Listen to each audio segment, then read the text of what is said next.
నమస్తే, నా పేరు పూర్ణిమ. ఈరోజు 18వ ఆల్ ఇండియా CITU కాన్ఫరెన్స్కి విచ్చేసిన at is all India state government employees association general secretary మన ముందున్నారు.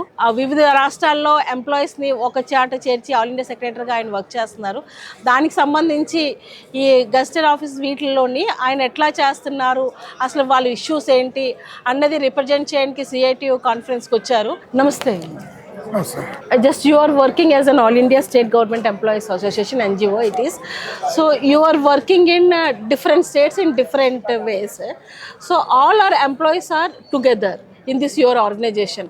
Can I know how many employees are in your organization? See, our federation is All India State Government Employees Federation. We are representing the state government employees, whether they are non-gazetted, gazetted, teachers, secretariat employees. We are an inclusive body of all employees and teachers across the country. And we have affiliates across the country, and most of the government employees, they are in one way or another part of our movement. Across the country, we have now 21 lakh membership representing the 28 state government employees federations, associations or coordination committees. You are organizing teachers and non-gazetted. They are the Gazetted officers also. So it is the place or the promotion system are different to each other. So how you are coordinating all of them at a team? In each and every state, they have their own promotion channel, recruitment channel, retirement. So in some states, the retirement age is 56. In some states 58, somehow 60, 62. So for the recruitment or retirement, there is different systems are following. Yeah. So that is up to the state.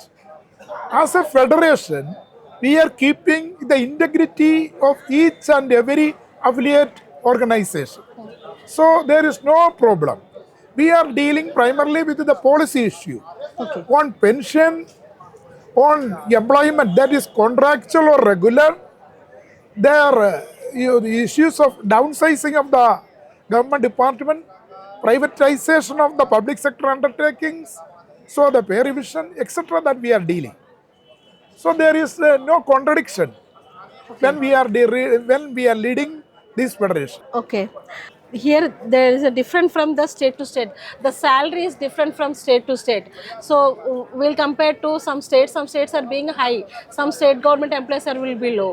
So did you follow the same or will struggle for another high salary? In 1960, in a convention we conducted at Hyderabad, on January 22 and 23, we inserted our federation. Okay. At that time, state employees, the payroll, their DNS allowance, etc. are comparingly very much low. When we are comparing with the public sector undertakings, bank, insurance, and even central government employees. Okay. That is why we decided to constitute an All India Federation. So now we have different pay packages. Andhra Pradesh, Karnataka, Kerala, Telangana, we have pay revision once in 4 years. Okay. In rest of the country, 24 states, we have pay revision as per the Central Pay Commission report once in 10 years. Okay. So that doesn't matter. There are of course in some states some differences are there. So whatever may be, we know what are the pluses, what are the minuses. So we will discuss each other, and that state, the concerned state employees movement or the federation, they will move forward with actions and struggles for getting better salary scales and better perks. Now in banking sector, some more banks recently, more banks was merged.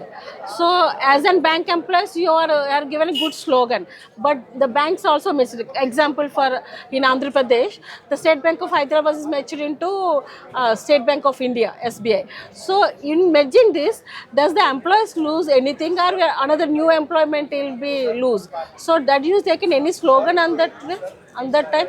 Actually, the bank merger, it will affect the public, not the employees. So definitely there are some issues connected with the merger, but mostly it will affect the public. See, after 1969, July 19, the bank nationalization put forward by the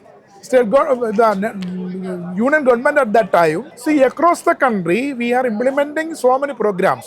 So the farmer, they are getting loan. The marginalized classes, they are getting loan. So we can go to a bank and a branch and we can ask some loan. But after the merger of the banks, so these small, medium scale entrepreneurs or the vendors or the farmers or the marginalized farmers, they are not at all getting anything from these banks. So bank merger means they wanted to promote only the share market. Yes. So they are giving or they are pumping the entire money to the share market. They want to boost the share market. So the bank merger is totally against the interest of the farmers. It is against the interest of the marginalized class. Yeah, as you said now, the farmers will take the loans from most of the cooperative banks. Now the cooperative banks are going to nationalize. There is no much cooperative banks are working. So the farmers are losing their minimum loans. They are not getting. Going for a nationalized bank, their interest rate is high. So the cooperative banks are very low. So now the cooperative banks are being not being going on. So can you put a demand for the farmers, for the benefit of farmers, to put the cooperative banks and etc. like that? See, the question is so relevant. What is the very purpose of NABARD? NABARD, it is the purpose that it is for helping the farmers. But nowadays, NABARD is not working for helping the farmers. They are also going for making the infrastructure in villages. So the farmers in our country, they are becomes the worst class, given any kind of support from anybody. So NABARD is also somewhat abandoning the farmers. They are also going with making big infrastructure facilities in villages as part of helping the corporates. So this is a very crucial question that the farmers across the country, they are demanding for minimum support price. They are demanding for getting loan from the bank. Also, they are the deprived class in our country. Okay. So you are, as an organization, you are working in social issues also, as for the farmers or employees and retired employees. So now what is the social conditions of the employees or retired employees? Present situation in academically, we are very low. The 1 rupee value is very low. So can you tell me, as for your organization, what is the workers' condition as a farmer's condition? See, the workers' condition, if you are talking about the government employees, it is somewhat better than the farmers. Somewhat better than the farmers. But whether the government employees and farmers, they are coming from the same family. Yeah. They are living in under the same roof. Okay. So what is our slogan is that we should have to help the farmers. When the farmers have started their struggle in near the borders of New Delhi, we have supported them. We will continue our support for all kinds of struggle put forward by farmers and peasants. We know that the farmers and peasants, they are living in a pitiable condition. Okay, so 12th, next 12th, 12th January, the CITU has given a slogan for general strike. As your organization, you are to continue the slogan for general strike? Sure, because the entire working class of our country are joining the strike.